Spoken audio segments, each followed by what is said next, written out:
Good morning, everybody. Welcome back. This is a video just about one subject and one subject only. So if you're not really interested in the haunted and paranormal stuff, you might want to wait for my video after about Gypsy and the Scotland Girl. Now, today we're going to talk about the Conjuring House. Now, this is the Conjuring House.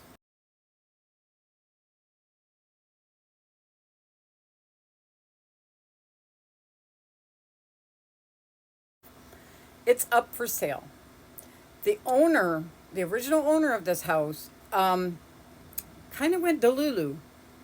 A lot of people think that the house possessed her because she went bat crazy. All right. She accused people of spying on her, scamming on her, stalking her, the whole 9 yards. And anyway, now she's not even allowed in Rhode Island where this house is at because there is a warrant out for her arrest because she failed to show up at a court date. Anyway, it's up for sale. So we have a few contenders in the ring for this house. Jason Hawes,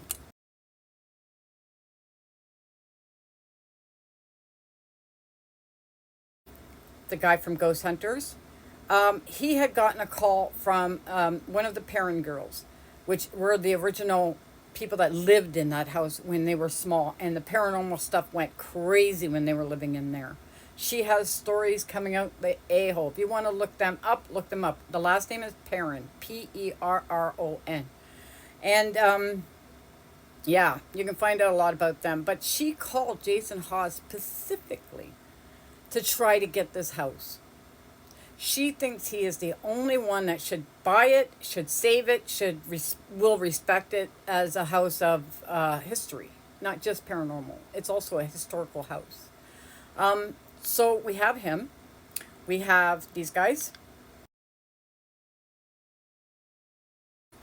Now that's Matt Rife and my God, his face.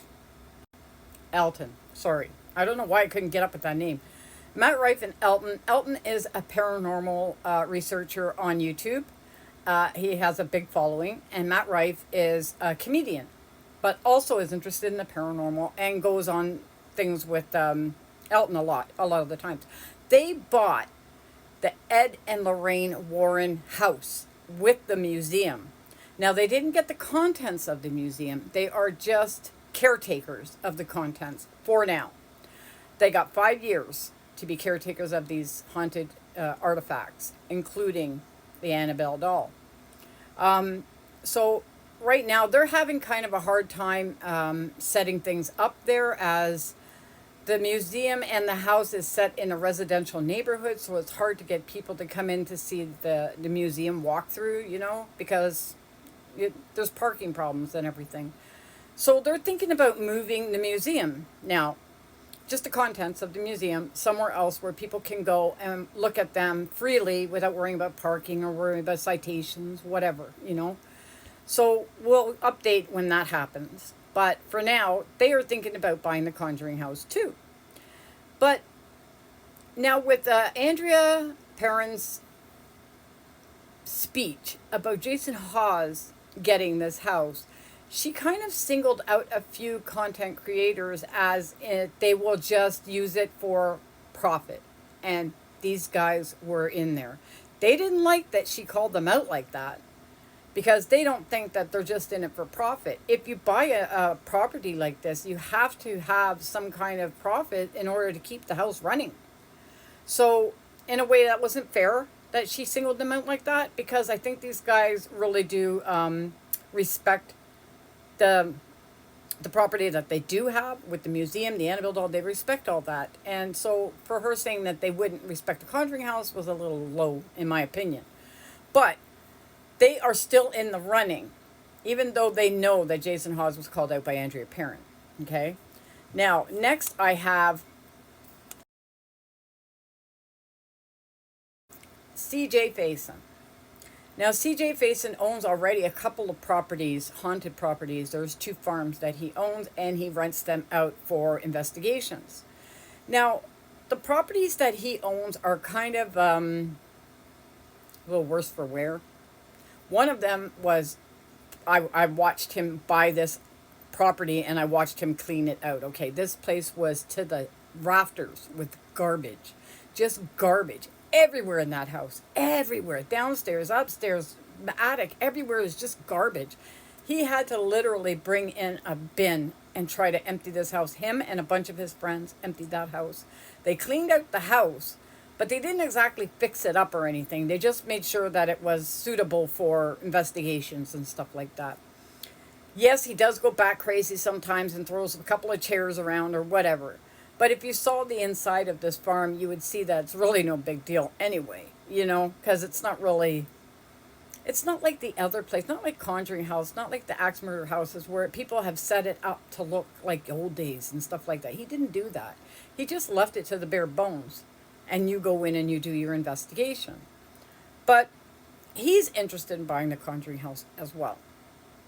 Now, I kind of like CJ Faison because he does have the money to back himself up. He doesn't have to worry about investors or, anything like that. GoFundMe. Even though I don't begrudge the GoFundMe. I see what Jason's trying to do with the GoFundMe, but CJ Faison would just do it on his own, right? He used to be a NASCAR driver, so he has money. He just had a new baby. He just recently got married. He's settling down, and I think that with this comes maturity, and I think he would respect that house if he got it. Okay.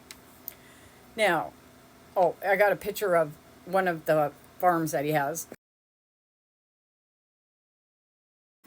That's him next to one of the farms. You can see the green stuff on the farm. It's not exactly like, historical property that you would fix up or whatever, So next I have